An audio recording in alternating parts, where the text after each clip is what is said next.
Nobody wants to talk about their mental health. वो एक हवा क्रिएट है सोसाइटी का कि अगर मेंटल हेल्थ के बारे में बात किया मतलब सामने वाला पागल है। Okay. अगर आपको यही नहीं पता रहेगा कि चोट कहाँ लगी है तो दर्द का इलाज कैसे करो। आपको पता है ट्रॉमा भी बॉडी में सेव होता है, जैसे इमोशंस बॉडी में सेव होते हैं वैसे ट्रॉमा भी सेव होता है। लोग आपके आसपास के लोग आपको ऐसा फील करा देते हैं कि आप किसी लायक नहीं हो।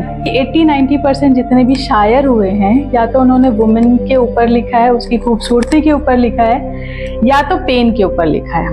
Welcome to the Hustler Show, guys, and today joining us a very special guest, Dr. Gary Benam Mesham, who is a life coach and counselor and ex-medical officer at All Indian Institute of Medical Sciences. And let me tell you one thing clearly in today's episode, that what will we talk about? We are going to talk about emotional health and mental health. So welcome to the show, ma'am. Thank you so much for calling me here.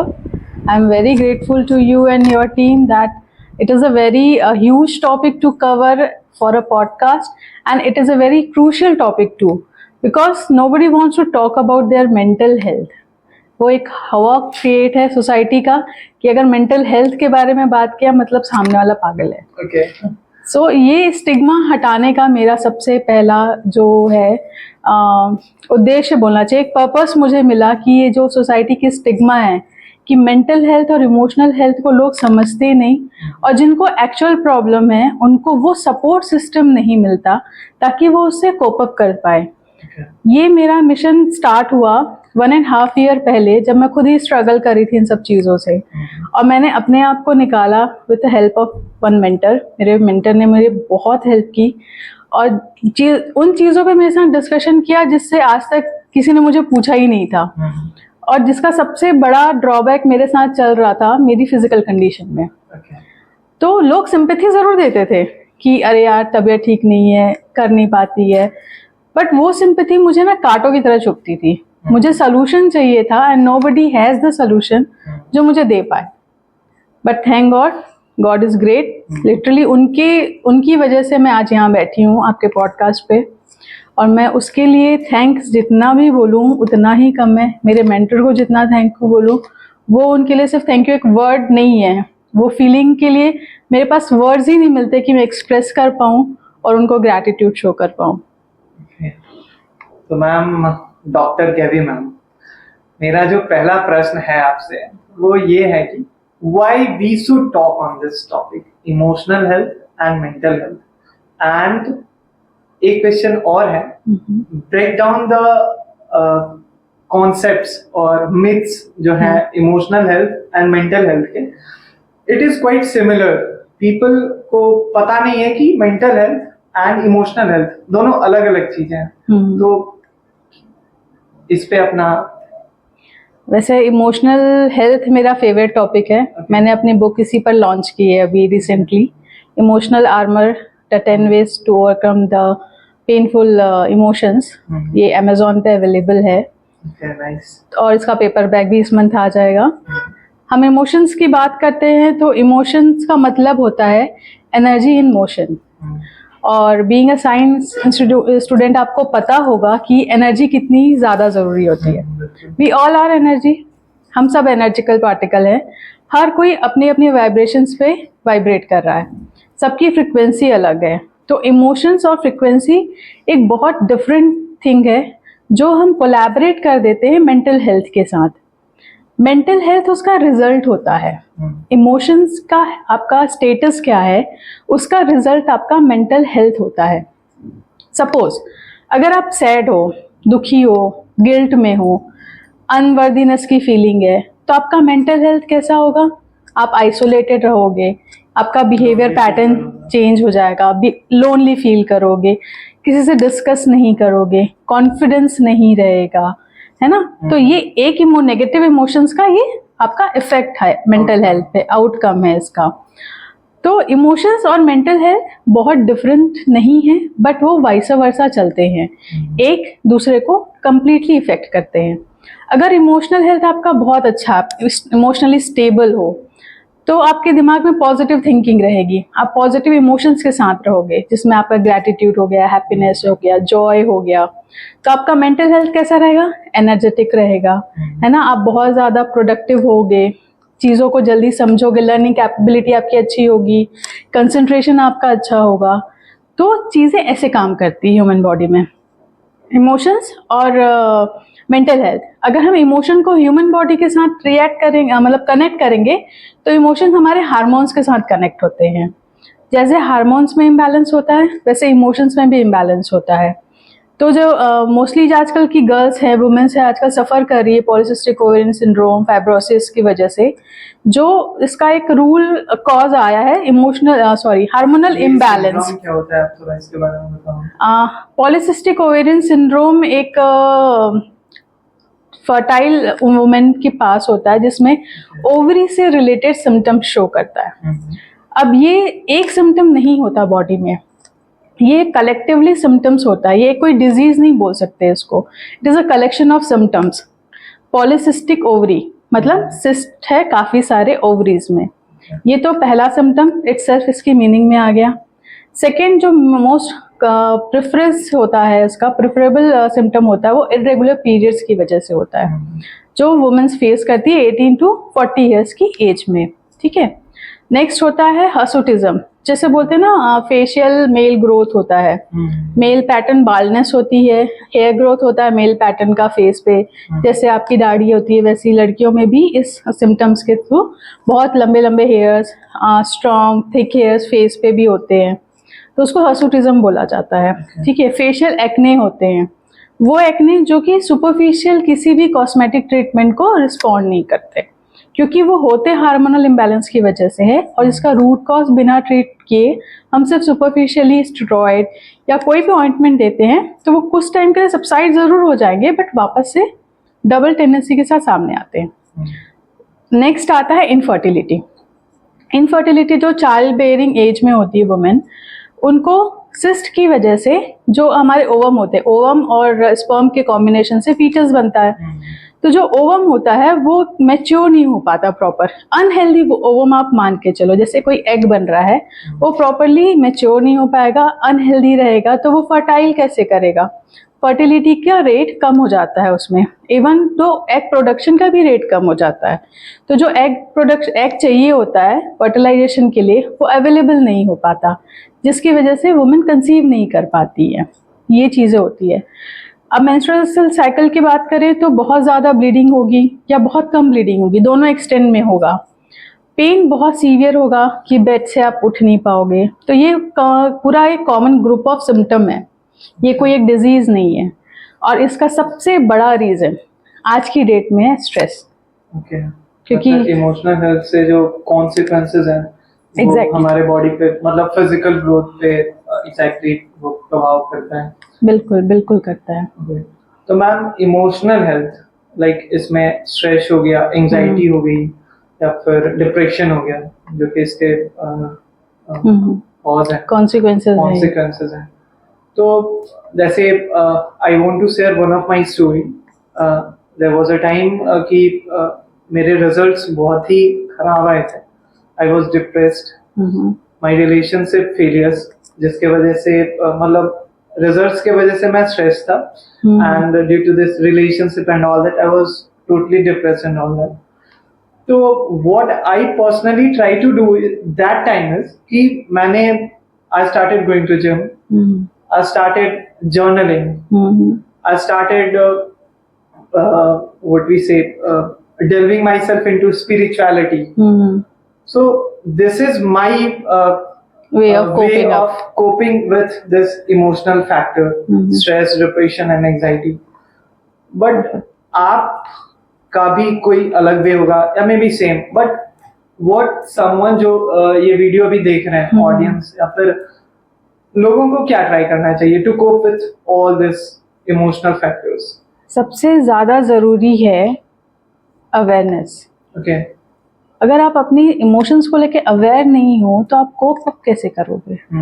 अगर आपको यही नहीं पता रहेगा कि चोट कहाँ लगी है, तो दर्द का इलाज कैसे करोगे? हो सकता है वो चोट सिर्फ बैंडेज के लायक हो सकता है उस चोट पेन किलर के लायक हो सकता है उस चोट सर्जरी के लायक हो। How you decide? जब तक पता नहीं है चोट कहाँ लगी है, आप कैसे उसको ट्रीट करोगे? Same with emotions. इमोशंस कहाँ पर है, इमोशंस कैसे आए हमारे पास, और इमोशंस को पहचानना। अगर हम गिल्टी फील कर रहे हैं तो उसका रीज़न क्या है? क्या हमने कम प्रिपेयर किया था, हम रेडी नहीं थे एग्ज़ाम के लिए, क्या हमारा एनालिसिस गलत हो गया, जो हमने सोचा था वैसा नहीं आया? तो ये सारी चीज़ें का रूट कॉज जाना सबसे ज़्यादा ज़रूरी है, जिसके लिए हेल्प करता है अवेयरनेस। आपको अपने इमोशंस की तरफ अवेयर होना ज़रूरी, जिसको हम सेल्फ अवेयरनेस बोलते हैं। और उस अगर एक बार अवेयर हो गए तो हमारा दिमाग कहते हैं ना, हम अपनी गलती नहीं मानते। अपनी गलती कोई नहीं मानता, सामने वाले की 10 गिना देंगे, है ना? तो वो एक्सेप्टेंस होना चाहिए। एक्सेप्टेंस, ये दो चीज़ ही सबसे ज़्यादा आपको हेल्प करेगी किसी भी चीज़ से कोप अप करने के लिए। जैसे कि अगर अवेयर हैं, हमको पता है हम दुखी हैं, क्यों दुखी पता, हमारा मार्क्स कम आया, ठीक है, रिलेशनशिप में हमको इश्यू हो गया जैसे आपने बताया। मार्क्स कम क्यों आया? क्या हमने साल भर पढ़ाई नहीं की? इसके बारे में हमने सोचा नहीं। हम क्या सोचते हैं, हम दुखी, हम फेल हो गए। एक बार भी थॉट नहीं जाता कि अरे शायद थोड़ा अच्छा प्रिपेयर कर लेते, शायद कुछ चैप्टर्स एक्स्ट्रा कर लेते, कुछ थोड़ा डीप पढ़ लेते। क्योंकि ये नॉर्मल माइंडसेट है। हम अपनी गलती की बजाय हम टीचर्स की गलती कि उन्होंने नहीं पढ़ाया या उन्होंने टॉपिक कवर नहीं कराया या ठीक से समझाया नहीं, हम ब्लेम गेम खेलते हैं। ये नॉर्मल ह्यूमन टेंडेंसी होती है। इस ब्लेम गेम को ख़त्म करना ही एक्चुअल कोपिंग होता है। कि जब तक आप कोप करोगे, लेकिन कोपिंग के लिए आपको एक्चुअलाइजेशन की ज़रूरत होती है, एक्सेप्टेंस की ज़रूरत होती है। एक्सेप्ट कर लिया ना एक बार तो चीज़ें 50% सॉल्व हो जाती है। अगर उस 50% में भी बच गया तो जो चीज़ें आपने अडॉप्ट की, जिसमें सबसे बेस्ट एक्सरसाइज, मेडिटेशन, जर्नलिंग, ये तीनों चीज़ें बहुत ज़्यादा हेल्पफुल होती है। इवन दो रिसर्च में भी आजकल आया है कि ये तीनों चीज़ें 90-95% इफेक्ट करती है आपके ओवरऑल मेंटल हेल्थ को और इमोशनल हेल्थ को। मैम, जर्नलिंग से मुझे एक क्वेश्चन याद आ रहा है। आप अरिजीत सिंह के सैड सॉन्ग्स को सुनते होंगे? जी बिल्कुल, अभी नहीं सुनती। ओके, तो I used to write some poetry. तो उस टाइम क्या होता है मेरे साथ कि जब मैं पोइट्री लिखता हूँ तो बहुत अच्छे अच्छे लाइंस लाइक नहीं आते मेरे पास। तो at that time when what I do is कि मैं अरिजीत सिंह के गाने को सुनना स्टार्ट कर देता हूँ। And after that I don't know why मैं जो लिखता हूँ वो दैट इज फैबुलस। एंड आज तक मैं नहीं समझ पाया कि ऐसा क्यों हो जाता है। ये ट्रिगर होता है कई लोगों का। ठीक है, कई लोग जैसे कोई ऑथर है, लोग सुनसान जगह पे जाके लिखना पसंद करते हैं। कोई पहाड़ों में चला जाएगा, कोई जंगल में चला जाएगा, बोलते थॉट्स अच्छे आते हैं। मतलब इंस्पिरेशन उनको मिलता है। सेम इंस्पिरेशन तुमको उनके सॉन्ग से मिल रहा है। बट क्या अरिजीत के हैप्पी सॉन्ग से मिल रहा है कि सैड सॉन्ग से मिल रहा है? ये भी डिपेंड करता है। और ये चीज तब डिपेंड करती है आपके मेंटल हेल्थ के ऊपर कि आप किस फेज में हो लिखते समय। मतलब मुझे पता है कि 80-90% जितने भी शायर हुए हैं, या तो उन्होंने वुमेन के ऊपर लिखा है, उसकी खूबसूरती के ऊपर लिखा है, या तो पेन के ऊपर लिखा है कि भैया एक आशिक था, दिल टूट गया। मतलब मोस्टली, हो सकता है मेरी नॉलेज इसके लिए पूरी नहीं हो, बट मोस्टली जो मेरे नॉलेज में आया है, इन दो चीज़ों पर ही बात करते हैं शायर। खूबसूरती पे बात करते हैं, मतलब आप किसी को इतना ज़्यादा बढ़ा दे रहे हो कि वो सामने वाला आपको कुछ समझ नहीं रहा है, और रिलेशनशिप यही ब्रेक होता है ओवर एक्सपेक्टेशन के चक्कर में। नेक्स्ट आता है सैड वर्जन कि आप प्यार के लिए आशिक हो गए, मजनू हो गए, पागल हो गए। तो अगेन नेगेटिव चीज ही नेगेटिव को अट्रैक्ट कर रही है। तो जब हार्ट ब्रेक होता है, कोई इमोशंस होता है कि ब्रेकअप हो गया किसी के साथ या फ्रेंड के साथ लड़ाई होगी, तो हम मोस्टली सैड सॉन्ग सुनते हैं।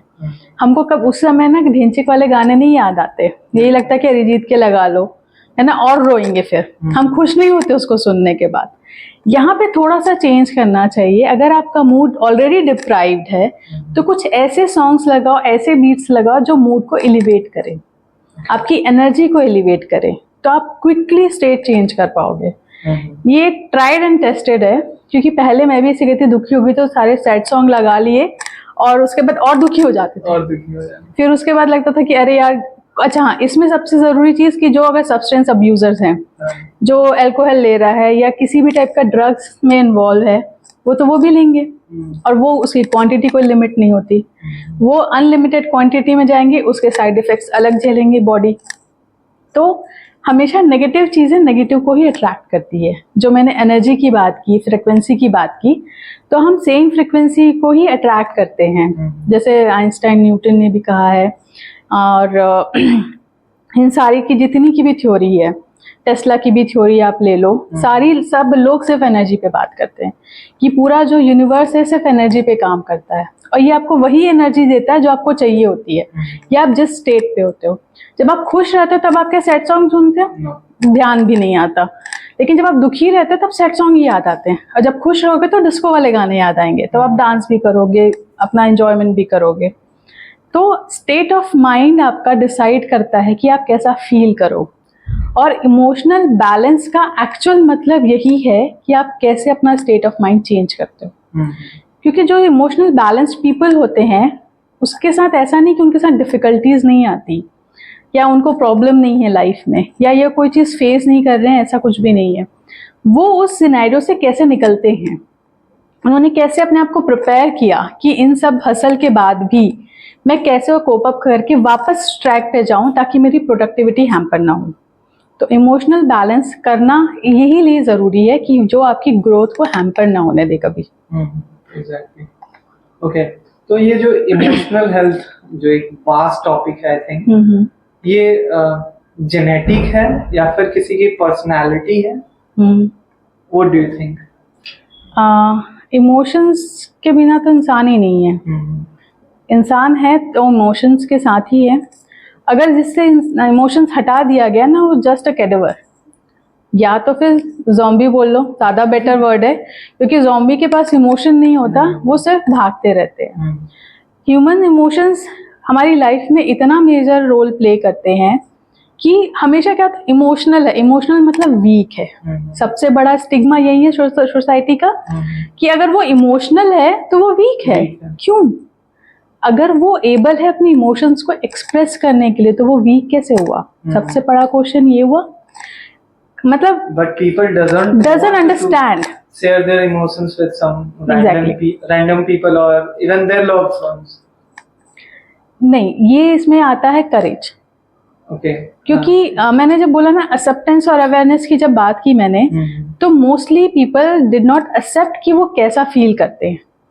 कॉलेज का ही बहुत अच्छा एग्जांपल दूंगी। फर्स्ट ईयर में हमने ज्वाइन किया, हमको कोई पसंद आया, but we are not able to approach him और हर।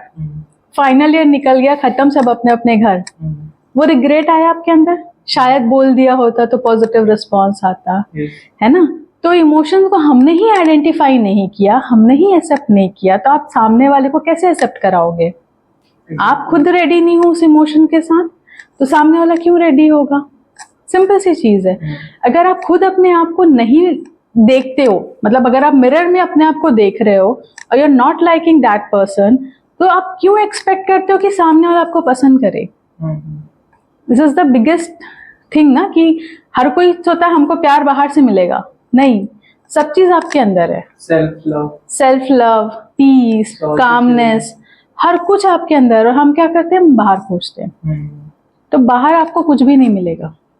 ओके, तो यहाँ पे मैम अभी मैंने रिसेंटली बोला सॉल्टिट्यूड, तो can you break down the differences between this solitude and loneliness? बहुत मेजर डिफरेंस नहीं है सॉल्टिट्यूड और लोनलीनेस का। This is just a perception कि इंसान आप कैसे परसेप्ट कर रहे हो सॉल्टिट्यूड को और लोनलीनेस को। सॉल्टिट्यूड कब होता है, आप कब फील करते हो? मैं पर्सनली जब मैं अकेला होता हूँ एंड गाने सुनने लगता हूँ, जब मैं जिम में रहता हूँ, या फिर मैं कुछ लिख रहा होता हूँ, तो अपने आप को मैं बहुत एंजॉय करता हूँ उस टाइम। या फिर मैं कैफे में बैठ के चाय पीते रहता हूँ। Great. And what is loneliness according to you? I think यही सब चीजें मैं अकेले नहीं कर पाऊंगा, तो I think that is loneliness. नहीं, यहाँ पे आता है लोनलीनेस व्हेन यू फील कि आपको कोई कंपनी ज्वाइन करे, Okay. When you expect somebody कि आपको उस कंडीशन में कोई ज्वाइन करे और आप फील करो कि मैं अकेला, यार कोई और होता तो मजा आता। समटाइम्स वी फील कि कोई फ्रेंड होता, पेरेंट्स होते, कोई लव्ड वंस होता तो हम एंजॉय ज्यादा अच्छा करते। But if you are enjoying your own company, that is bliss. तो उस पर डिफरेंस सिर्फ फीलिंग का है। Solitude is a satisfactory feeling, loneliness is a negative emotion. Okay.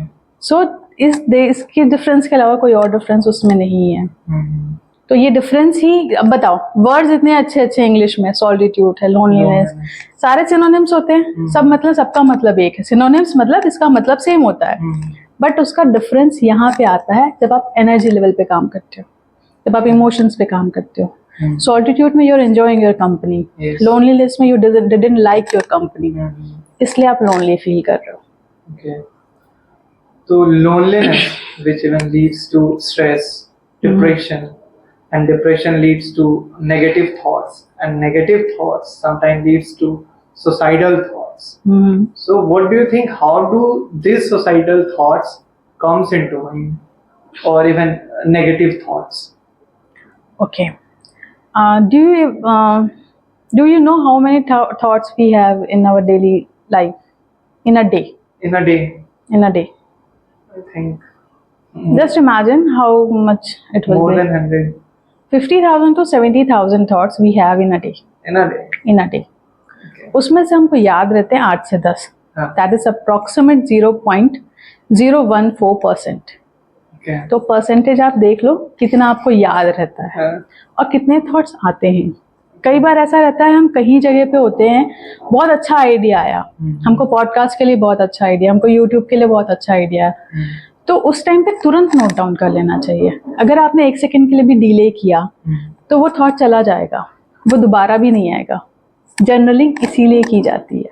Okay. You have to write your thoughts. Thoughts negative, positive, हर तरीके के आते हैं, बट हमको मोस्टली क्या याद रहते हैं? Negative. नेगेटिव। क्यों पॉजिटिव क्यों नहीं याद रहते? क्योंकि उस पर सफरिंग्स नहीं होती। इंसान का माइंड जो होता है ना, वो पेन को ज्यादा अट्रैक्ट करता है। पेन अट्रैक्ट करेगा, सिंपैथी मिलेगी, सिंपैथी में डोपामिन रिलीज होगा, डोपामिन रिलीज होगा, आप विक्टिम का रोल प्ले करोगे, और डोपामिन से तो फील गुड होता ही है, फील गुड हार्मोन है वो, तो विक्टिम प्ले में आपको वो अटेंशन मिलेगी, ये साइकिल फिर स्टार्ट होगी, फिर आप सिंपैथी लोगे, फिर डोपामिन रिलीज होगा, अटेंशन मिलेगा, आपको अच्छा लगेगा, तो आप विक्टिम रोल प्ले कर रहे हो, जो आपको कभी हेल्प नहीं करेगा किसी भी कंडीशन से ओवरकम होने के लिए। इसी केस में अगर आपको कोई ऐसा बंदा या पर्सन मिल रहा है जो आपसे एम्पैथी रखता है, एम्पैथी इन द सेंस कि I can feel what you are suffering from, I understand your Even you feeling. suffer हाँ, from that feeling. Exactly, either और नॉट, हो सकता है वो सफर किया हो सकता ना भी किया हो, तो बट वो समझे उस चीज को, आई कैन अंडरस्टैंड, बस उसका इतना बोलना, I will help you to overcome this. And there is a huge difference. ठीक है, empathy is a medicine which is required for any treatment. Sympathy is a like drug which leads to you nowhere. तो ये सारी चीजें thoughts के साथ भी आती है। अब 90% थॉट्स हमारे नेगेटिव ही हमको याद रहते हैं, किसी ने थप्पड़ मार दिया, किसी ने डांट दिया, किसी ने कोई सामान चुराया, है ना, क्योंकि हमारा माइंड सिर्फ नेगेटिव चीजों को अट्रैक्ट करता है। किसी की शादी में हमने बहुत एंजॉय किया होगा, वो याद है? नहीं। अपना ही बर्थडे बहुत एंजॉय किया होगा कभी, वो भी याद नहीं रहता, बहुत सोचने पे याद आता, अरे हाँ किया था टाइप से। तो यहाँ पे भी सिमिलर चीजें, law of attraction, negative attracts negative, तो जितना आप नेगेटिव सोचोगे उतनी चीजें नेगेटिव आपके पास आएगी। अब इसको नेगेटिव थॉट को बहुत सारी चीजें जो आग में घी का काम करती हैं। सबसे पहला उसमें आता है आपका फिजिकल कंडीशन। अगर आप बहुत लंबे टाइम से बीमार हो, कहीं पे बहुत पेन है, सीवियर एक्सीडेंट हो गया तो बेड रिडन हो, तो ये नेगेटिव थॉट, अरे मैं कुछ नहीं कर सकता, मैं कैसे जीऊँगा, मैं कोप अप कैसे करूँगा, ये एक नेगेटिव थॉट आया। सेकेंड, आपका कोई इंसिडेंट हुआ हो, ठीक है, या तो आप विक्टिम रहे हो, कोई अब्यूज़ हुआ हो, ठीक है, किसी एक्सीडेंट का आपने या तो विटनेस किया हो या सफ़र किया हो, तो वो नेगेटिव थॉट आपके अंदर आता है। कोई सोशल एक्टिविटी ऐसी हुई होगी, कोई बोलना चाहिए डिज़ास्टर हुआ हो, चाहे वो मैन मेड हो चाहे नेचुरल, आपने विटनेस किया, तो वो इम्पैक्ट ट्रॉमा की तरीके से आपकी बॉडी में वो सेव होता जाता है। आपको पता है ट्रॉमा भी बॉडी में सेव होता है, जैसे इमोशंस बॉडी में सेव होते हैं वैसे ट्रॉमा भी सेव होता है। तो ये सारी चीज़ें सही टाइम पे अगर आइडेंटिफाई नहीं हुई, बहुत सारे लोग नहीं बात करते, जैसे हमने शुरू में ही बात की कि सोशल स्टिग्मा है मेंटल हेल्थ को लेके। तो जो PTSD बोलते हैं ना, पोस्ट ट्रॉमेटिक डिसऑर्डर, ठीक है, उस कंडीशन में क्या होता है, वो जिस पर्सन को PTSD होता है उसके साथ बहुत पुराना सीवियर इंसिडेंट हुआ होगा, अब्यूज, एक्सीडेंट, कुछ भी हो सकता है, वो उस चीज़ से उबर नहीं पाता। अब उसको हेल्प चाहिए क्या, कि वो मेमोरीज को ख़त्म किया जाए, तो उस मेमोरीज को ख़त्म करना चाहिए। अब मेमोरीज ख़त्म नहीं होती है हमारी लाइफ लॉन्ग में, कोई एक बार मेमोरी फिट हो गई तो ख़त्म नहीं होती है, वो मेमोरीज को डिमिनिश किया जाता है day by day, practice, counselling sessions के थ्रू वो मेमोरी को डिमिनिश किया जाता है और इस लेवल तक ले आ सकते हैं ताकि उसकी जो आगे की लाइफ है या करंट लाइफ है उसमें हैम्पर ना हो, वो बाकायदा अपना सारा रूटीन काम कर सके, एक्टिव हो सके, है ना, आगे बढ़ सके लाइफ में, कैरी ऑन कर सके। तो ये सारी टेक्निक्स होती है काउंसलिंग की भी। तो जो पेशेंट्स है, जैसे आप सुसाइडल थॉट की बात करते हैं, अब ये तो PTSD हो गया, सुसाइडल थॉट का भी सेम होता है। इसमें जो सबसे बड़ा फैक्टर आज की डेट में मैं देख रही हूँ, फैमिली प्रेशर, एकेडमिक प्रेशर और अनवर्दीनेस, कि लोग, आपके आसपास के लोग आपको ऐसा फील करा देते हैं कि आप किसी लायक नहीं हो। लेकिन फील करना तो हम पे डिपेंड करता है ना, लेकिन ये समझाने वाला भी तो कोई और होना चाहिए।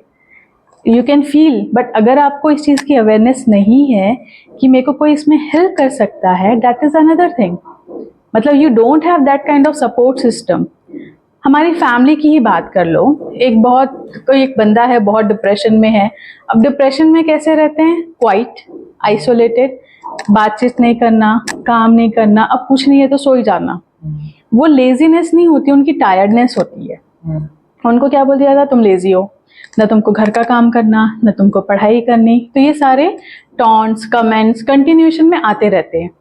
वो चाह के भी अपनी बात सामने रखना चाहे तो उसकी कोई सुनता नहीं है कि तुम तो ऐसे ही करते हो, तुम्हारा यही काम है।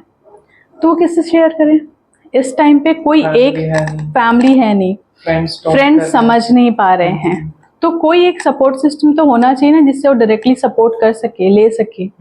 इस टाइम पे काउंसलर्स और कोचेस का रोल आता है, जब उनको, लेकिन उनको आइडेंटिफाई कैसे करेंगे, अब उसको आइडेंटिफाई तो उनके ग्रुप के लोग ही कर सकते हैं कि भैया ठीक है तुमको ये दिक्कत है, हम रेफर करते हैं, उनसे बात कर लो, यू विल फील बेटर। तो ये एक सोसाइटी रिस्पॉन्सिबिलिटी होती है, क्योंकि हम सोशल एनिमल हैं और हमारी रिस्पॉन्सिबिलिटी है कि हम एक दूसरे की हेल्प करें, एक दूसरे की केयर करें, और ये ही अवेयरनेस का पार्ट होना चाहिए हर किसी के लिए। तो as a doctor, as a counselor, how do you empathize someone? First, your patient yes, or people? The most and greatest power of empathy is listening. Listening. You have to listen them properly. जितना भी time लगे, कई बार तो ऐसे 2-2 3 session सिर्फ सुनने में जाते हैं कि भैया तुम बोल लो, तुमको जो बोलना है बोल लो। होता है ना, काउंसलर के पास इंसान भड़ास निकाला जाता है, पता है, बेसिक चीज है, क्योंकि घर वाले नहीं सुन रहे, कोई सपोर्ट नहीं कर रहा, फ्रेंड समझ नहीं रहे हैं, किसके पास जाएगा। और काउंसलर उसको वो प्लेटफॉर्म देता है कि you can talk easily, I am not going to जज यू, कोई भी चीज़ है हम बात कर सकते हो, डिस्कस कर सकते हो। यहाँ पे जजमेंटल नहीं आता, जो बहुत जल्दी आता है फैमिली और फ्रेंड्स के साथ, ये ऐसा है तो मतलब ये ऐसा ही होगा काइंड ऑफ। तो वो प्लेटफॉर्म हम उनको देते हैं ताकि they can talk freely and they can share their emotions, और ये हमको हेल्प करता है उनका रूट कॉज समझने में कि ये आया कहाँ से। घर में कोई चूहा मर गया तो खोजना पड़ता है ना कि कहाँ है वो मरा हुआ चूहा, स्मेल तो पूरे घर पे आती है। सेम इफेक्ट तो मेंटल हेल्थ में दिख रहा है आपको, बट वो रूट कॉज कहाँ है। तो जब तक सामने वाला बोलेगा नहीं, आप क्वेश्चंस नहीं करोगे, हाउ यू कैन आइडेंटिफाई। आप अपना कोई एक्सपीरियंस शेयर करना चाहोगे किसी पेशेंट के साथ जो अभी तक आपको याद है? पेशेंट के साथ तो एक बहुत ही अच्छा इसलिए क्योंकि मैंने उनको बहुत डांटा, और वो कोई और नहीं पेरेंट्स थे। मैं सेम PCOS के पेशेंट्स की काउंसलिंग कर रही थी, स्टिग्मा होता है ना मेंस्ट्रुअल साइकिल को लेके सोसाइटी में, अगर नहीं आ रहे किसी लड़की को periods, that she is characterless, सबसे बड़ा क्वेश्चन मार्क यही आता है। Even though they are more educated family, Raipur urban की फैमिली, गांव की भी नहीं थी, रायपुर अर्बन फैमिली के बिलोंग करते हैं उन लोग। उनकी हम काउंसलिंग सेशन के लिए बुलाया उनको हॉस्पिटल में, बात करी थी, मैं पूछ रही थी कि हिस्ट्री कब से क्या प्रॉब्लम हुई, ये ऐसा वैसा, वो रोने लगी। तो वो शौक है, मैं तो सिर्फ नॉर्मल पूछ रही हूँ, बेटा क्या हो गया, क्या प्रॉब्लम है बताओ। मैंने मैम कोई नहीं समझता, मम्मी भी मुझे इतना सुनाती है कि तुम्हारा पक्का बाहर कोई चक्कर होगा इसलिए तुम्हारे पीरियड्स नहीं आ रहे हैं। मैं बोली अच्छा मम्मी कहाँ तक पढ़ी है, तो शी इज़ एम ए। मैं बोली एम ए इन इंग्लिश। मैं बोली अच्छा ओके ठीक है, आपके साथ आई हैं मम्मी? तो बोले कि हाँ मम्मी आई हैं। और कौन है? तो पापा भी आए हैं। पापा से कोई बात होती है? बोलते नहीं पापा से बात नहीं होती, मम्मी पापा को बताती हैं, he is like he is not talking terms. पहले मुझे बहुत प्यार करते थे, मतलब मेरे ज़रूरतों का ख्याल रखते थे। 2 ही बच्चे थे उनके, एक लड़की एक लड़का, लड़का छोटा था, ये बड़ी बेटी घर पे, ठीक है। अभी ठीक है, अब आप बाहर जाओ, मम्मी पापा को भेजो अंदर। उनको बुलाया, पूछे कोई दिक्कत है आपकी फैमिली में? देन वाज लाइक कि नहीं मैम इसी की दिक्कत है, ये बात नहीं सुनती। मैं ओवरऑल सारा ब्लेम गेम चल रहा है, बच्चों को बता रहे। मैं बोली मैडम उसको प्रॉब्लम है ना, उसके पीरियड्स नहीं आ रहे हैं। वही तो समझा रही हूँ मैम, इसका बाहर चक्कर चलता है। और वो शॉक लिटरली उनके मुंह से जब मैंने ये चीज़ सुना। मैं बोली आप उसकी माँ हैं, आप अपनी बेटी के ऊपर इतना भी भरोसा नहीं करती हैं? क्योंकि आजकल का ज़माना नहीं है। मैं बोली किसने बोला आपको?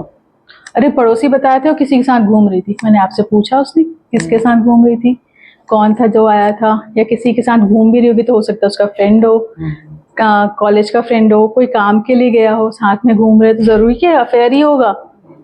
तो नहीं मैडम आजकल सब ऐसे ही बोलते हैं। मैं बोली आप अपनी बेटी को ही कॉन्फिडेंस में नहीं ले रहे हो, वो यहाँ रो रही है और उसको बहुत सीवियर प्रॉब्लम है, इसका ट्रीटमेंट होना ज़रूरी है, नहीं तो आगे जाएगी, शादी होगी और इनफर्टिलिटी अगर वो फेस करेगी, अगेन आपके माथे बोलेंगे उनके ससुराल वाले कि बताया नहीं आपकी बेटी में डिफेक्ट है, और अभी डिफेक्ट आप क्रिएट कर रहे हो।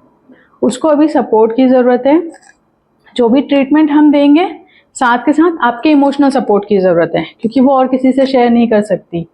मैंने उसके पापा को भी पूछा आपके साथ कैसा है रिलेशन, तो वो बोले नहीं पहले तो मैं करता था, अभी जब से इसकी मम्मी ने बताया मैं नहीं कर रहा हूँ। मैं बोले अभी सुनी सुनाई बातों पे भरोसा कर रहे हो? एक बार बच्चे के ऊपर भरोसा करके देखो, उससे पूछो कि एक्चुअल दिक्कत क्या है, और अगर देखो वो शेयर नहीं कर रही है तो क्यों नहीं कर रही है? क्योंकि आपने उतना कॉन्फिडेंस दिखाया नहीं उसके ऊपर, आपने उतना ट्रस्ट नहीं दिखाया, तो वो किससे बात करेगी?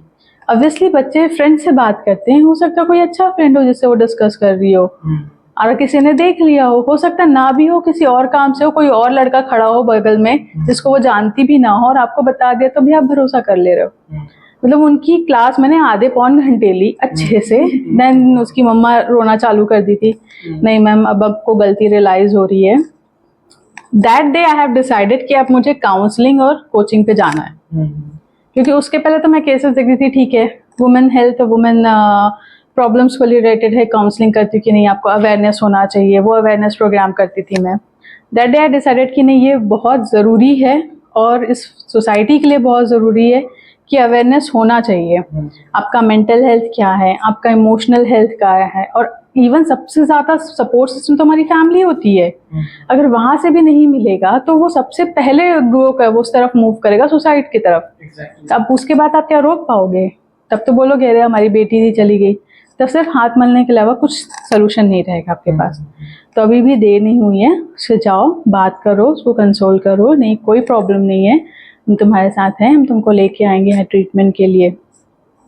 एंड शी इज़ लाइक कि नहीं मैम अभी ठीक है। वो अभी भी उसका कॉल आता है, मैसेज आता है, मैम आपने बहुत हेल्प की। मैं बोली नहीं वो ज़रूरी था, क्योंकि ये स्टिग्मा हटाना ज़रूरी था। जब तक आप फेथ और ट्रस्ट नहीं रखोगे रिलेशन में, कोई रिलेशन काम नहीं करेगा उस पर। बिल्कुल। तो मैम अभी आपके कॉन्वर्सेशन से एक क्वेश्चन है मेरा। आपने बोला past incidents and past trauma की वजह से आपका प्रेजेंट अफेक्ट करता है। बिल्कुल। तो how to deal with this कि आपके पास्ट में जो इंसिडेंट आपके साथ हुआ एंड उसको लेकर पीपल अभी आपको कोस रहे हैं, आपको टोन कर रहे हैं, एंड उसकी वजह से आपका मेंटल इफेक्ट, आपका इमोशनल हेल्थ खराब हो रहा है। तो what should we do in this condition? इसके लिए एक ना बहुत अच्छा सा संस्कृत का श्लोक है हम्म, जिसमें बोला गया है कि जो इंसिडेंट्स होते हैं, पेनफुल इंसिडेंट्स होते हैं, वो ज़रूरी होते हैं। ठीक है। सज्जीवने केचन दुष्ट दिनानाम अति आवश्यकानि भवन्ति। इसका रीज़न ये होता है कि आपके जो पास्ट एक्सपीरियंसेस हैं उसको आप एज अ एक्सपीरियंस लेके चलो, एज अ लेसन लेके चलो, और हम क्या लेके चलते हैं उसको बर्डन। एक बहुत अच्छी सी स्टोरीज के लिए आपको शेयर करती हूँ। पुराने ज़माने में गुरुकुल हुआ करता था ना, गुरुकुल में एक स्टूडेंट गया अपने गुरुजी के पास। उन्होंने बोला गुरुदेव मुझे ना ये बंदा पसंद नहीं है, मुझे इससे दिक्कत है। उसने 4-5 लोगों के नाम गिना दिए। ठीक है। उन्होंने बोला कि अच्छा एक काम करो, जिसके जिसको ना दिक्कत है सबको बुलाओ। सब आए, सब ने बोला कि इसको इतना, इसको इतना, मेरे को इससे दिक्कत है, इससे दिक्कत है। उन्होंने बोला जितने लोगों से तुमको दिक्कत है उतने नारियल अपने पीठ में बांध लो। ठीक। सब खुशी खुशी कि भैया इससे ज़्यादा कुछ अच्छा करने मिलेगा, सब बच्चे खुश। 1 दिन हुआ, 2 दिन हुआ, अब वो पीठ में आप अगर किसी के 7 नारियल्स बंधे हुए हैं पूरे बड़े बड़े वाले, उसको कितना पेन होगा? बहुत ज्यादा होगा ना। तो क्या सोल्यूशन है? हम उसको कैरी करके चलें? नहीं। तो फिर जब बच्चों ने पूछा कि गुरुदेव इसको निकालना है कब है, करना कब है, तो बस जिस दिन तुम्हारे मन से खत्म हो जाए ना किसी को लेके कोई इमोशन, चाहे वो नेगेटिव इमोशन हो, ना बोलना चाहिए नफरत जिसको बोलते हैं, मोस्टली कंपटीशन होता है, हेल्दी नहीं, बस उसने ऐसा किया मुझे ऐसा करना है, तो वो नेगेटिव इमोशन में आ जाता है। ठीक है। किसी को देख के जेलस होना नेगेटिव इमोशन में आ जाता है। जिस दिन ये खत्म करोगे मैं उस दिन उतारने बोलूँगा। कुछ बच्चे तब भी नहीं समझे।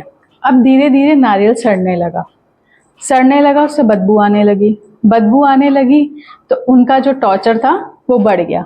अब टॉर्चर यहाँ किसको मिल रहा है? बॉडी को। क्या उस नारियल को मिल रहा है? नहीं। क्या उसको जो सामने वाला बंदा है जिसके लिए उसने रखा उसको मिल रहा है? नहीं। तो हम सफर किसको करा रहे हैं? खुद को, अपनी बॉडी को। तो हमेशा पास्ट एक्सपीरियंसेस जो होते हैं ना वो लेसन की तरह रखने चाहिए कि उससे कुछ पॉजिटिव आउटकम को देखना चाहिए। हमेशा नेगेटिव हो जरूरी नहीं है, तो उसकी पॉजिटिव आउटकम को साथ में लो और आगे बढ़ो। क्योंकि जितना आप बर्डन लेते जाओगे उतना आपका फिजिकल कंडीशन खराब होता जाएगा। और यही आपको पेन करता है माइग्रेन का। ठीक है। शोल्डर का, नेक का, लोअर बैक का, पास्ट ट्रॉमेटिक हिस्ट्री जितनी भी रहती है ना, ये इमोशंस यहाँ पे इकट्ठे होते हैं और ये लॉन्ग टर्म आपको पेन करते हैं। So this is the reason behind migraine and headache and all that. बिल्कुल। So ये प्रश्न मैं पूछने ही वाला था आपसे कि what are the consequences that we face due to emotional health, physically, mentally और emotionally and all that. So physically हम लोग क्या consequences face करते हैं? It's like migraine होता है, headache, stomach and all that. But mentally हम जो face करते हैं, what is that? वैसे ये सिर्फ 2 चीज नहीं होती, हमारा जो लाइफ होता है ना वो 4 पिलर्स पे खड़ा रहता है। किसी भी मकान की नींव डालते हैं ना तो 4 पिलर होते हैं ना, वैसे हमारी लाइफ के 4 पिलर होते हैं। पहला होता है आपका फिजिकल हेल्थ, सेकंड होता है इमोशनल हेल्थ, थर्ड होता है आपका मेंटल हेल्थ, फोर्थ होता है आपका बिहेवियरल पैटर्न, आप कैसे कर रहे हो। फिजिकल हेल्थ में जो इमोशन से रिलेटेड पेन जो मैंने आपको बताया, ये क्रॉनिक पेन में आता है, मतलब लॉन्ग सस्टेनेबल पेन बोलते हैं क्रॉनिक पेन को। ये कंटिन्यूस 5-6 साल 10 साल ऐसे लंबे टाइम के लिए चलता है। नेक पे, शोल्डर पे, ओवर रिस्पॉन्सिबिलिटीज का जो इमोशन होता है ना वो शोल्डर पे रेस्ट करता है। तो बहुत लोगों को शोल्डर का पेन होता है। ध्यान देना, जो घर के बड़े हैं मोस्टली कंप्लेन करेंगे शोल्डर में पेन हो रहा है, नेक में पेन हो रहा है। पास्ट ट्रॉमा जो है ना वो स्टोर होता है लोअर बैक में और नी जॉइंट में। तो जो वुमेन है ना वो ज्यादा कंप्लेन करती है कि लोअर बैक में पेन हो रहा है, नी जॉइंट में पेन हो रहा है। Migraine grandmother is going through this. हाँ, बिकॉज वो रिलीज नहीं कर पाती है अपना पास्ट ट्रॉमा, वो रिलीज नहीं कर पाती है, जिसकी वजह से ये इमोशन वहाँ जमा होके पेन करता है। अब ऑर्गन्स की बात करें तो सारे ऑर्गन्स डिटोरिएट होते हैं। आई साइट ब्लर हो जाती है, ईयर मतलब लिसनिंग का कॉम्प्रोमाइज होती है, आपका डाइजेस्टिव सिस्टम कॉम्प्रोमाइज हो जाता है, जिसमें इंडाइजेशन बोल लो, एसिडिटी बोल लो, ब्लोटिंग बोल लो, या फिर डिहाइड्रेशन बोल लो, डिसेंट्री या डायरिया या फिर कॉन्स्टिपेशन, ये आपका डाइजेशन पे आ गया। रीनल फेलियर, हाइपरटेंशन हो गया, कार्डियोवेस्कुलर सिम्टम्स शो करता है, कार्डियक अरेस्ट तक होता है इसकी वजह से। ठीक है, ब्रेन स्ट्रोक भी इसी की वजह से होता है। ये हो गए। और नी जॉइंट्स में जो पेन होता है, ये ऑटो इम्यून डिजीज को डेवलप करता है। जो हमारे स्टोर्ड इमोशंस होते हैं ना, ये ऑटो इम्यून डिजीज को डेवलप करते हैं। सपोज इसका एक एग्जांपल, एक बच्ची है, उसको ना अपना मुंह दबा के ना फिर सांस रोकने की दिक्कत होती थी। धीरे धीरे उसको अस्थमा हो गया। क्यों? तो जब बात काउंसलिंग की हुई तब पता चला कि उसके मम्मी पापा को गर्ल चाइल्ड नहीं चाहिए थी, उनको मेल चाइल्ड चाहिए था। अब मेल चाइल्ड चाहिए था तो बिल्कुल अप्रिसिएशन नहीं, कोई सिंपैथी नहीं, कोई एम्पैथी नहीं, कनेक्शन ही नहीं, कुछ भी नहीं बच्चे के साथ। वो जब भी देखे तो गुस्से में देखे। उससे बचने के लिए वो बच्ची चली जाती थी अलमीरा के अंदर और अपना मुंह बंद कर लेती थी। धीरे धीरे उसकी बॉडी ने डेवलप किया कि इसको ब्रीद नहीं करना है, जो कि अस्थमा पे कन्वर्ट हो गया। तो ये ऑटो इम्यून डिजीज ऐसे डेवलप होती है आपके चाइल्डहुड ट्रॉमा से। तो ये इमोशंस की वजह से ही हुआ। ठीक है, अब मैंने बोला कि पास्ट ट्रॉमेटिक हिस्ट्री जिसकी रहेगी इमोशनल इम्बैलेंस की वजह से, तो लोअर बैक पेन और नी पेन होता है, जो कन्वर्ट होता है रूमेटॉइड आर्थराइटिस में। अगेन ऑटो इम्यून डिजीज, इसका कोई ट्रीटमेंट नहीं है। स्किन एलर्जीज, इम्यून रिस्पॉन्स आपका कॉम्प्रोमाइज होता है। फ्रिक्वेंट कोल्ड कफ होना, स्किन एलर्जीज, रैशेज होना, ये भी इमोशनल इम्बैलेंस या स्ट्रेस की वजह से होता है। इतने सारे फिजिकल सिम्टम्स सिर्फ इमोशंस की वजह से होते हैं। डार्क सर्कल्स से क्यों होते हैं? डार्क सर्कल्स तो सोते नहीं ठीक से। Dehydration is the main reason dark circles के लिए, कि आपका पानी का इंटेक कम हो गया। मोस्टली 4 लीटर्स होना चाहिए डेली का, बट अगर आप कम हो गए या फिर कभी लेट नाइट हो रहा कंटिन्यूएशन में, तो डार्क सर्कल्स होते हैं।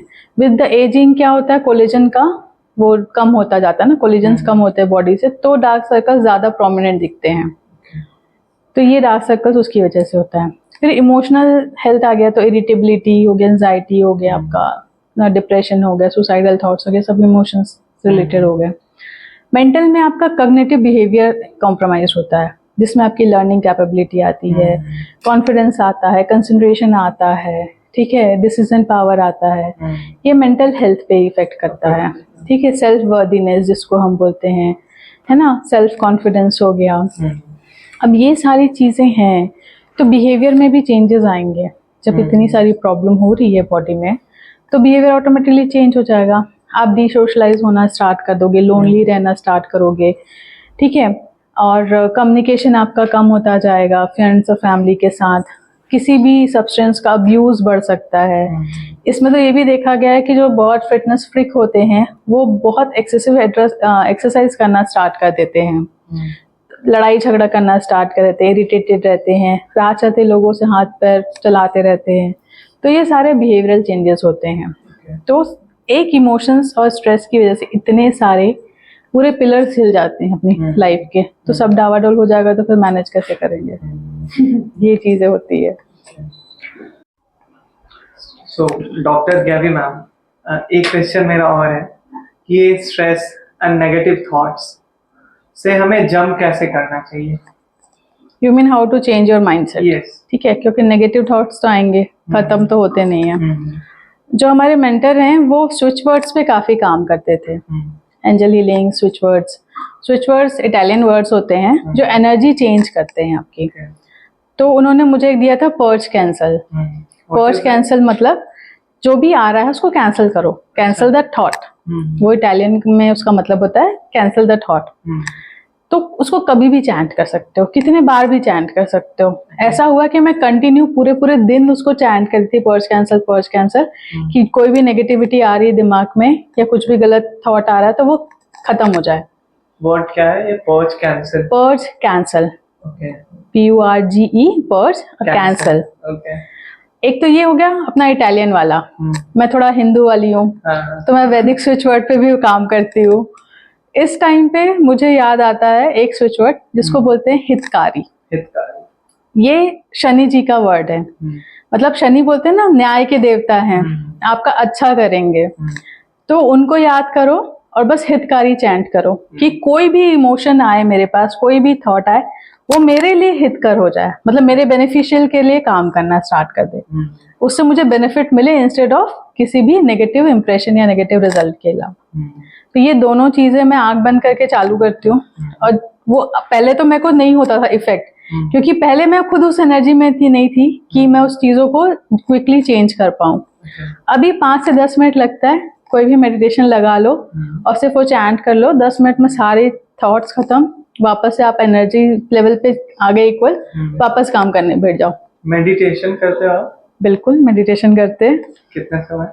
मॉर्निंग आवर्स में, मॉर्निंग 4 to 5 के बीच में, 4 to 5:30 बिटवीन। हमने इस पे बात नहीं किया कि लाइक मेडिटेशन, योगा, ये आपको कैसे हेल्प करती है इमोशनल हेल्थ आपका बहुत अच्छा रखने में, डिप्रेशन, एंजाइटी, स्ट्रेस से बचाने में? यस, ये टॉपिक रह गया था। और मेडिटेशन, योगा, ये ऐसा है ना, एक सिक्के के दो पहलू हैं। योगा को एक्सरसाइज नहीं, साधना मानना चाहिए। और ये जो जितने भी योग गुरु है ना, वो एक्चुअल में साधना पे बात करते हैं इंस्टेड ऑफ योगा एक्सरसाइज पे। योगा का मतलब होता है माइंड बॉडी सोल का कनेक्शन। आपको वो अलाइनमेंट करनी होती है बॉडी के साथ, और वो आपको सबसे पहले काम कराते हैं आपके ब्रेथ पे। ब्रेथ को काम डाउन कराना सिखाते हैं।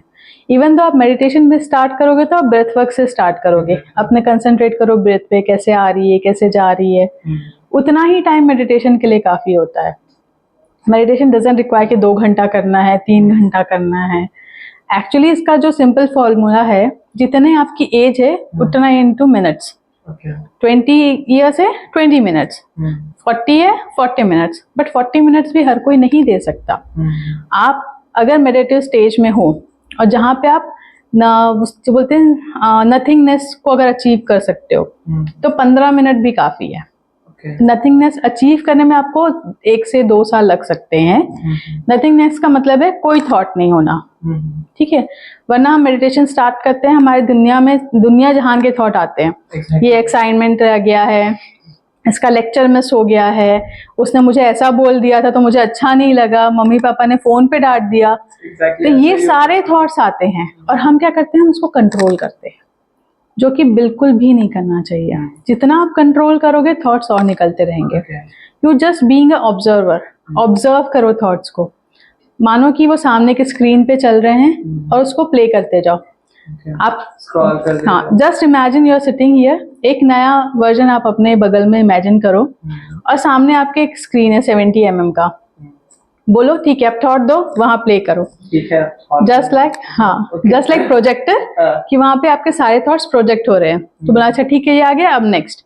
जैसे आप नेक्स्ट करते जाओगे ना, 20-25 थॉट्स के बाद आपके दिमाग में कुछ नहीं रहेगा। That is a nothingness. उस समय फिर ब्रेथ पे काम करो। फिर देखो आपकी ब्रीथ कैसे चल रही है, कैसे अंदर जा रही है, बाहर जा रही है, फिर काउंटिंग्स पे आती है। तो ये रेगुलर प्रैक्टिस में ही आ सकता है। और मेरे को जो मेडिटेशन सबसे ज्यादा हेल्प करता है ना, वो मेरा मंत्र वाला मेडिटेशन मुझे हेल्प करता है। जो बोलना चाहिए, महामृत्युंजय का मंत्र हो गया, या फिर शिव जी का गायत्री मंत्र हो गया, हनुमान चालीसा हो गया। मतलब इनको सुनने के बाद मैं जितनी जल्दी मेडिटेटिव स्टेट में जाती हूँ, मैं बाकी चीजों पे नहीं जा सकती। तो ये आपको बहुत हेल्प करता है इन सब चीजों में।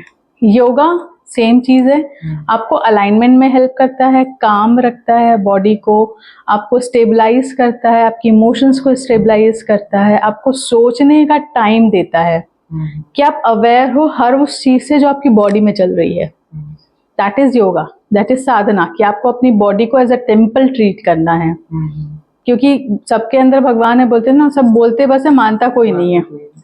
तो वही चीज योग में सिखाई जाती है कि आपके अंदर भगवान है, तो आप अपनी बॉडी को एज अ टेम्पल ट्रीट करो, जो कि साधना योगी या योग गुरु सिखाते हैं। अब यहीं पे अगर हम स्पिरिचुअलिटी की बात करें, तो स्पिरिचुअलिटी आजकल लोगों ने अच्छा फैशन बना लिया है, फैशन बना लिया। इट इज नॉट हवा। पहले केदारनाथ में लोग जाते थे दर्शन करने, तो भक्त लोग जाते थे। आजकल जो यंगस्टर जाते हैं सोशल मीडिया के, वो सिर्फ वहां पे फोटोज खींचते हैं और उसको टैग करने में बिजी रहते हैं। हाँ, रिसेंटली न्यूज वायरल हुई थी। तो ये सारी चीजें आई है, ठीक है, आप जाओ, वहाँ की ब्यूटी भी तो एंजॉय करो। हाँ। आप फोटो खींचो, फोटो खींचने में कोई मनाही नहीं, ऑब्वियसली इतनी दूर हर कोई नहीं जा पाता, कई बार एक ही बार पहुंच जाए बहुत बड़ी बात है, बट उस मोमेंट को एंजॉय करो आप। इंस्टेड ऑफ फोटो क्लिकिंग आप वहाँ पे बैठो, थोड़ा सा ध्यान करो, मेडिटेशन करो शिव जी का, तो आपको उसका इफेक्ट ज्यादा अच्छा फील होगा। और स्पिरिचुअलिटी का मतलब क्या होता है? लोग बोलते हैं माला लेके जपने बैठ जाओ, नहीं। जिस दिन आपको फील हो जाए ना कि you have to contribute towards your society, आपकी रिस्पॉन्सिबिलिटी सोसाइटी के लिए क्या है, जिस दिन आप ये मानना स्टार्ट कर दो ना, उस दिन आपकी स्पिरिचुअल जर्नी स्टार्ट होती है। उसके लिए सबसे जो मैं बोलती हूँ सैप मेरा एक है कॉमन, सरेंडरनेस, एक्सेप्टेंस, पेशेंस और सेटिस्फेक्शन। ये जिस दिन आपकी बॉडी में आ गया, उस दिन आप ऑलरेडी स्पिरिचुअल हो गए। और एज पर शिव महापुराण कि कोई भी बंदा बिना स्पिरिचुअलिटी के नहीं आया है। हर चीज में स्पिरिचुअलिटी है, चाहे वो पेड़ हो, पौधे हो, जानवर हो, इंसान हो। तो आपको बस उसको पहचानना है और उस फील पे जाना है, उसको फील करना है। तो ये सारी चीजें आती है जो कि आजकल बहुत मिथ और स्टिग्मा पे चलती रहती है। Okay, so I think we have got the answer. Okay, thank you. Part है तो एट अ सर्टेन, मैंने आपकी वीडियोस देखी थी, आपने बताया था स्ट्रेस होने के 4-5 reasons, health, money, relationship, time management and past failures. And आपने बोला भी था कि at a certain extent it is okay to worry about this, but हमें ये चीज पता कब चले कि अब हमें ओवर थिंकिंग करना बंद कर देना चाहिए, अब अत्यधिक हो रहा है, ज्यादा हो रहा है। ओवर थिंकिंग तो कभी भी अच्छी नहीं होती ना, चाहे कम रहे चाहे ज्यादा रहे। स्ट्रेस का मतलब क्या होता है, क्या समझते हो स्ट्रेस से? मतलब मेरा क्वेश्चन ये है ना यहाँ पे कि फ्यूचरिस्टिक मटेरियल ग्रोथ के लिए हम लोग जो ये स्ट्रेस लेते हैं उसको कम कर देना चाहिए। एंड स्ट्रेस से मैं ये समझता हूँ, I think it is a part of over thinking, जहाँ पे आप बहुत ही ज्यादा लो फील करते हो, आप एनर्जी लगता है, इट्स लाइक आपको कोई भी काम करने में मन नहीं लगता है। बिल्कुल, आई think that is stress. Stress ना बहुत कॉमन फिजियोलॉजिकल फिनोमेना है, पता है, बॉडी के हर किसी की बॉडी में होता है स्ट्रेस। अगर स्ट्रेस नहीं होगा तो आप काम नहीं कर पाओगे। स्ट्रेस में 2 मेजर हार्मोन रिलीज होते हैं, कॉर्टिसोल और एड्रेनालिन, जो आपकी बॉडी के बहुत सारी चीज़ों को मैनेज करने में हेल्प करते हैं, जिसमें आपका ब्लड शुगर हो गया, ब्लड प्रेशर हो गया, आपका एक्शन पावर हो गया, डिसीजन मेकिंग हो गया, ये सब आपकी कैपेबिलिटीज उसको इन्हेंस करता है। ठीक है, लेकिन स्ट्रेस को लोग ना हवा बना दिए हैं। ये हर किसी की लाइफ में, किसी के में कम, किसी के में ज़्यादा।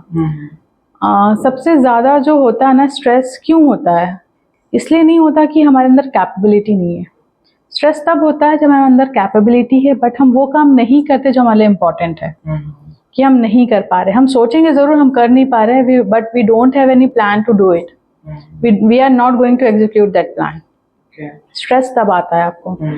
इसका एग्जाम्पल एकेडमिक्स में अगर हम असाइनमेंट को ले लें, मोस्ट ऑफ द स्टूडेंट्स एक रात पहले या 2 रात पहले बैठते हैं असाइनमेंट करने के लिए, जबकि उनके पास टाइम रहता है प्रॉपर कि वो कर सकते हैं। तो वो स्ट्रेस उन्होंने खुद क्रिएट किया है, वो शेर उन्होंने खुद बुलाया कि आ जाओ मुझे खा जाओ। तो वो आप किसी और को ब्लेम कैसे दे सकते हो कि स्ट्रेस इनकी वजह से हो रहा है? दूसरा, जो फ्यूचरिस्टिक गोल है आपका अचीवमेंट का, तो स्ट्रेस का इटसेल्फ मीनिंग है, जो एकाहार्ट टाले बहुत रिनाउंड साइकोलॉजिस्ट हैं, उन्होंने बोला है कि being here wanting to being there, मतलब यहाँ रह के वहाँ जाने के बारे में सोचते हो। यहाँ का मतलब प्रेजेंट से है, वहाँ का मतलब फ्यूचर से है। मतलब आप प्रेजेंट एंजॉय नहीं कर रहे हो, आप सिर्फ फ्यूचर के बारे में सोच रहे हो, और सिर्फ सोच रहे हो, कर भी नहीं रहे हो कुछ। जब आप एक्शन लेते हो ना, स्ट्रेस गायब हो जाता है। फ्यूचरिस्टिक गोल को अचीव करने का सबसे इजी तरीका है प्लान आउट करो, अपने छोटे छोटे गोल्स बनाओ, weekly goals, monthly goals, yearly goals, 6 monthly goals. वो जब अचीव करते जाओगे ना, स्ट्रेस का कहीं नामो निशान नहीं आएगा, क्योंकि हम प्लान नहीं करते, हम सिर्फ सोचते हैं हमको करना है करना है करना है। जब आप एग्जीक्यूशन पे आओगे तो एग्जीक्यूट करते करते आप सिर्फ क्या उसके बारे में सोचोगे कि मुझे अब ये करना है, नेक्स्ट मेरा ये टारगेट है। सपोज आपका यूट्यूब वीडियो है, सब आपके 500 लाइक्स है, 500 व्यूअर्स आपके हैं, सब्सक्राइबर्स हैं। अब मेरा नेक्स्ट टारगेट क्या है, 1000 होना चाहिए। तो मैं उसको कैसे करूँगा, कैसे मेरे पास फॉलोअर्स बढ़ेंगे, सब्सक्रिप्शंस कैसे बढ़ेंगे, उस पे गोल बनाओगे आप। ठीक है, कि क्या अभी रिक्वायरमेंट क्या है, किस टॉपिक पे लोग ज़्यादा सर्च कर रहे हैं, उसको देखोगे, उस पे काम करोगे। क्या इसमें स्ट्रेस आएगा आपको? नहीं। आप यू आर इनटू रिसर्च, आप अपने लिए काम कर रहे हो। सेम चीज़ें आपके मटेरियलिस्टिक गोल के लिए भी डिपेंड करती है, क्योंकि अगर आप फोकस्ड हो और उसके लिए काम कर रहे हो तो स्ट्रेस नहीं आएगा।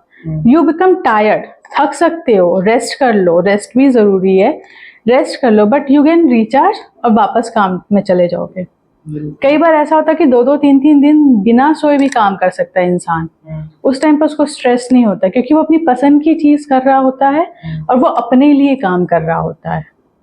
तो स्ट्रेस को बहुत मिसअंडरस्टूड किया गया है लोगों ने। ओके, सो आई थिंक यही था हमारा पॉडकास्ट। जी। एंड आप एज अ काउंसलर बताना चाहोगे अपने बारे में कुछ, तो वी कैन डू दैट।